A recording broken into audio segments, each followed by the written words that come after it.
Hello and welcome friends, कैसे आप लोग। उम्मीद है आप सब ठीक होंगे। मैं भी ठीक हूँ। मैं हूँ आपका दोस्त और होस्ट समीर। इस वीडियो में मैं आपको बेसिक डिटेल्स बताने वाला हूँ अबाउट जीएसटी रजिस्ट्रेशन। जी हाँ, जीएसटी रजिस्ट्रेशन।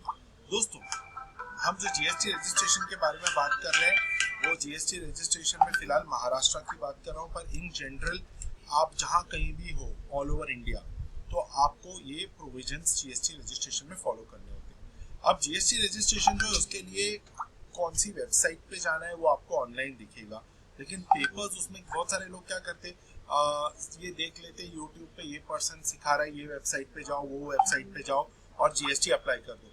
लेकिन उनको ये पता ही नहीं है कि सिर्फ एप्लीकेशन वेबसाइट पे जाके करने से होता नहीं, उधर डॉक्यूमेंट्स अपलोड करने होते। बाद में जब जीएसटी की क्यूरीज आती है, ओके, तो आप अटक जाते हो, फिर सोचते हो मैंने अप्लाई किया उसके बाद जीएसटी नहीं आ रहा है, फिर आपका जीएसटी रिजेक्ट हो जाता है क्योंकि आप ये क्यूरी समझ ही नहीं पाते हो कि आपको क्या कारण से आपका जीएसटी रजिस्टर नहीं हो रहा है। अब जब आप क्यूरी समझ नहीं पाते हो, आपका जीएसटी रिजेक्ट हो जाता है, फिर आप वापस अप्लाई करते हो फ्रेश। कई लोग ऐसे करते हैं कि जब क्यूरी आती है तो क्यूरी का रिजोल्यूशन देने की जगह पे फ्रेश एप्लीकेशन करते हैं। तो इस तरीके से अगर आपने 2-3 बार आपका जीएसटी अप्लाई करके मामला खराब कर दिया, फिर आप समझ लो कि आपका जीएसटी आना बहुत मुश्किल है। उसमें आपको आपका डबल ट्रिपल बार चेकिंग होगा डॉक्यूमेंट्स का, फिर आएगा, क्योंकि आप कॉमन जो जो जीएसटी ऑफिसर जो आपसे पेपर्स चाहते, जो क्लैरिफिकेशन चाहते, आपको कॉमन क्लैरिफिकेशन उनको नहीं दे पा रहे हो, ठीक है, जिस वजह से आगे की प्रॉब्लम्स हो रही है आपको कि हाँ भाई इनके कॉमन क्लैरिफिकेशन ये नहीं दे पा रहे। अब डॉक्यूमेंट्स क्या क्या लगते हैं और क्या क्या कॉमन मिस्टेक्स होती है ये मैं आपको बताऊंगा। डॉक्यूमेंट सबसे पहले आपको आपका पैन कार्ड का कॉपी लगेगा।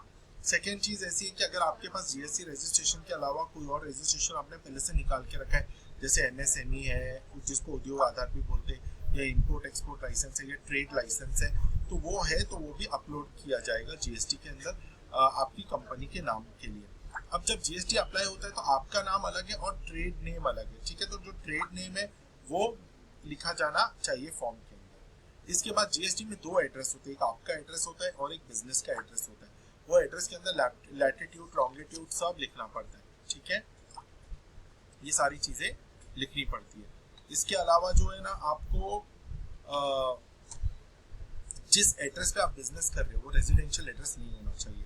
कई बार ऐसे होता है कि उसके अंदर ये बोला जाता है कि आप है ना जो ऑफिस है आपका जहाँ से आप बिजनेस कर रहे हो वहाँ का आप जो है वो फोटो भी अपलोड करो। रेंट एग्रीमेंट चाहिए आपको अगर आप रेंट पे रह रहे हो उस ऑफिस पे तो, और इलेक्ट्रिसिटी बिल भी होना चाहिए। अब बहुत सारे ऐसे लोग हैं जो गाँव वगैरह में रहते, कुछ लोग ऐसे जो बोलते हैं हम सोलर का इस्तेमाल कर रहे हैं तो हमको बिजली का बिल नहीं आता है। तो इस केस में जो जमीन पे आप काम कर रहे हो, जो मकान है, जमीन है, वहाँ का कुछ ग्राम पंचायत का लेटर लाओ, कोई ऐसा सबूत लाओ जिससे ये साबित हो सके कि वो जमीन आपकी है और आप वहाँ पे रहते हो। नॉर्मली राइट विल तो सब जगह पे होता ही है, अगर नहीं है तो ग्राम पंचायत से लेटर ला सकते हो आप, या आपने जब वो जमीन खरीदी होगी तो उसका कुछ कागज होगा वो आप लगाइए, या आप कोई टैक्स भरते उसका पेपर लगाइए। अगर रेंट पे लिया है तो रेंट एग्रीमेंट जरूरी है। बड़े शहरों में देखते हैं अगर लाइट बिल आता है तो लाइट बिल। अभी एक बहुत बड़ी जो मिस्टेक होती है वो ऐसे होती है कि लाइट बिल है, समझो एक हस्बैंड वाइफ है, अमित और रानी, ठीक है, लाइट बिल रानी के नाम पे, पर रेंट एग्रीमेंट आपने अमित के नाम से बनाया, मतलब ओनर में मियाँ बीवी ओनर है अमित और रानी, तो लाइट बिल किसके नाम पे आ रहा है? रानी के नाम पे। रेंट एग्रीमेंट आपने किसके साथ कर दिया? अमित के साथ, तो जीएसटी नहीं मिलेगा। जिसके नाम पे लाइट बिल है उसी के नाम पे से रेंट एग्रीमेंट बनना चाहिए। इसके अलावा जो है वो जगह का फोटो देख लेना इम्पोर्टेंट है। अक्सर मैंने महाराष्ट्र में ये देखा है कि अगर एड्रेस में चौल वर्ड है, अगर जो जो जीएसटी निकलवा रहा है या जीएसटी के बिजनेस का एड्रेस चौल में है तो वो जीएसटी नहीं मिलता, उसमें बहुत परेशानी होती है, मिलता है लेकिन थोड़ा डिफिकल्ट होता है। इसके अलावा जो है वो कई बार ऐसा आ रहा है कि प्रोफेशनल टैक्स सर्टिफिकेट आपको निकलवाना पड़ेगा अगर आप महाराष्ट्र में जीएसटी रजिस्ट्रेशन करवाना चाहते हो तो। प्रोफेशनल टैक्स सर्टिफिकेट क्या आप पूछोगे तो उस पर एक पूरा अलग वीडियो है। वो महाराष्ट्र सरकार को हर एक आदमी जो बिजनेस कर रहा है महाराष्ट्र में उसको 2500 रुपये महीने का भरना है। जो सैलरीड है उनका तो ऑटोमेटिक कट जाता है, लेकिन आप बिजनेस कर रहे हो तो आपको भरना है।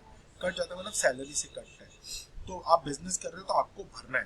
तो जीएसटी ऑफिसर बोलेगा जाओ पहले प्रोफेशनल टैक्स रजिस्ट्रेशन का सर्टिफिकेट लाओ 2500 रुपये भर के, तो ये एक अगेन क्यूरी आता है। तो जीएसटी निकलवाना सस्ती बात नहीं है। आप सोचोगे ऑनलाइन अप्लाई कर दूंगा आ जाएगा, ऐसा नहीं है। इसमें प्रोसीजर होता है, प्रोसीजर से जाना है तब आपको प्रॉपर जीएसटी मिलता है।